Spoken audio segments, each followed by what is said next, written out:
Good morning students. Result से related एक breaking news आ रही है कि GNDU इवन सेमेस्टर एग्ज़ाम्स का रिज़ल्ट आ गया है। तो जिन जिन क्लासेस का रिज़ल्ट आया है वो हैं bachelor of food science and technology honours second semester, bachelor of vocation e commerce and digital marketing second semester, PG diploma in garment construction and fashion designing second semester, B design multimedia second semester, fourth semester, six semester, eighth semester.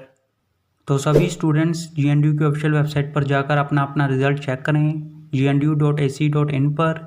All the best सभी students को। उम्मीद है कि आप सबका result बहुत ही अच्छा आया होगा और सभी स्टूडेंट्स पास होंगे। तो जैसे ही किसी और क्लास का या फिर किसी सेमेस्टर का रिजल्ट आता है तो हम आपको बता देंगे। तब तक इस वीडियो को लाइक कर दो, शेयर कर दो, चैनल सब्सक्राइब कर दो और बेल आइकन ज़रूर प्रेस कर देना। Thank you.